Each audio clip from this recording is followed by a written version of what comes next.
Bonjour, c'est Mbra Oliver, développeur web.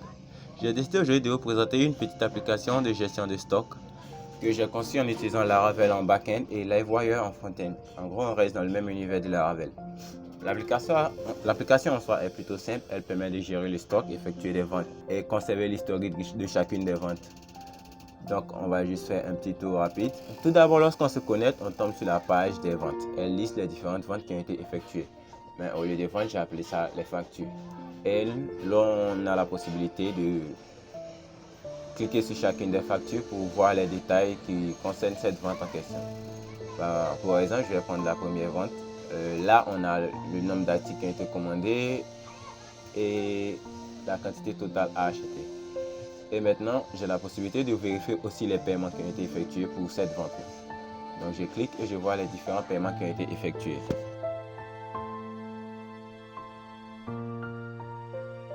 Après le paiement, je peux retourner sur la page vente et faire le même processus pour chacune des ventes, des autres ventes, pour voir les détails. Ici, il y a un système d'articles qui permet à l'utilisateur d'ajouter des articles. On peut permettre aussi à l'utilisateur d'ajouter des catégories. Pour exemple, je vais créer ici une petite catégorie rapide. Une fois la catégorie est créée, on a la possibilité d'ajouter, d'y lier des sous-catégories. Ici, je vais lier une sous-catégorie.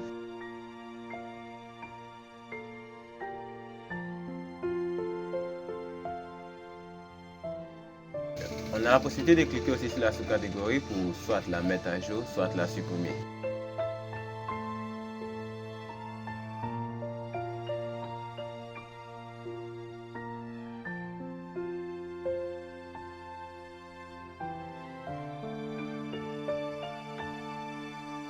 Maintenant que nous avons ajouté la catégorie, la sous-catégorie, nous allons ajouter un article.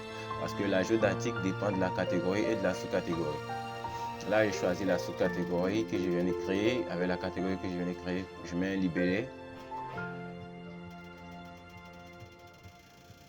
Je mets un montant comme ça. Ici, la description, je vais d'abord laisser vide. Non. Ici, j'ai mis une condition, donc je vais entrer quelque chose. Ceci est une description.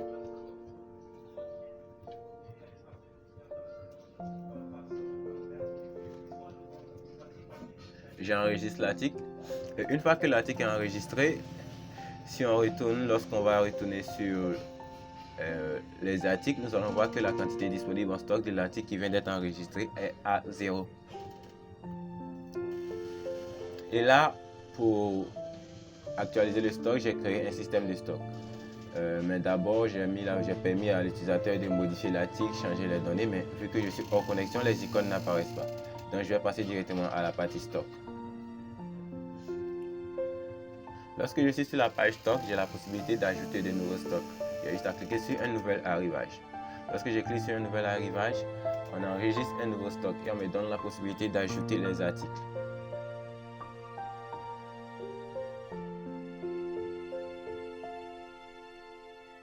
Donc je clique sur ajouter des articles et je retourne sur ma table, sur la liste des articles. Et là, je peux les ajouter au panier. Le panier n'affiche pas parce que je suis hors connexion. Sinon, juste là-haut, à l'angle à droite, vous verrez que les chiffres s'incrémentent à chaque fois que je fais un clic.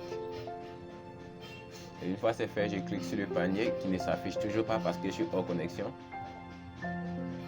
Et je vais être redirigé vers mon panier. Une fois sur le panier, j'ai défini les quantités de chaque article que je souhaite commander. Par exemple, le premier, je change la quantité, je passe de 1 à... Combien je vais mettre? Je passe de 1 à 100. Je fais la mise à jour. Pour la deuxième quantité, je vais la laisser à 1. Et je clique sur le bouton en bas pour confirmer les articles. Une fois que je confirme les articles, on me ramène toujours sur la partie stock. Et on me demande, et cette fois je dois valider le stock ou annuler le stock. Lorsque je clique, j'arrive sur les détails du stock, je vois les articles qui ont été commandés. Et là, j'ai la possibilité de confirmer l'article ou confirmer le stock ou annuler le stock. Une fois que je confirme le stock, le statut change, ça devient stock reçu.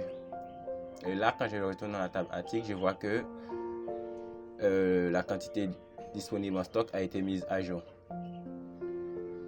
Et maintenant, je vais venir faire une nouvelle vente. Je clique sur nouvelle facture. Ici, pour la facture, il y a un code qui est généré automatiquement pour chacune des factures. J'entre ici le nom du client si je l'ai et aussi le contact où je peux laisser vide. De toute façon, c'est le code qui est le plus important. Une fois que la vente est enregistrée, elle nous ramène encore sur la page des factures ou des ventes si vous préférez. Et j'ai la possibilité d'ajouter des articles au panier du client. C'est-à-dire s'il souhaite payer plusieurs articles, je les ajoute au panier. Et je fais la même chose.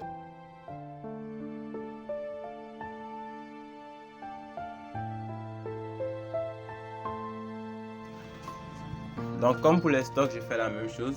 J'ajoute la quantité que le client souhaite commander. Je fais la mise à jour.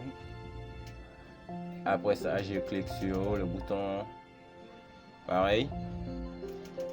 Et je retombe encore sur la facture. Je peux à nouveau cliquer sur la facture pour la confirmer cette fois.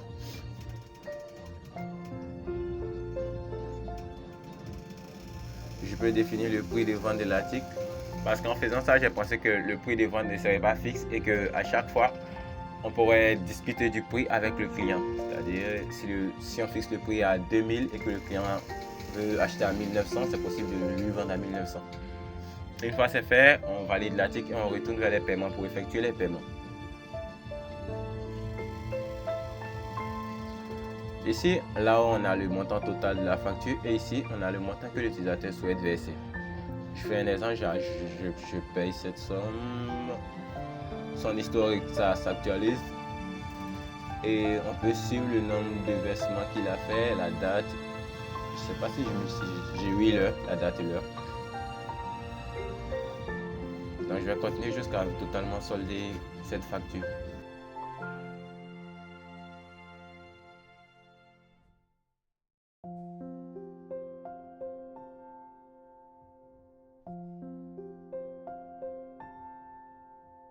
Maintenant que la facture est soldée, vous voyez, on a accès à tout son historique. On retourne au niveau du stock.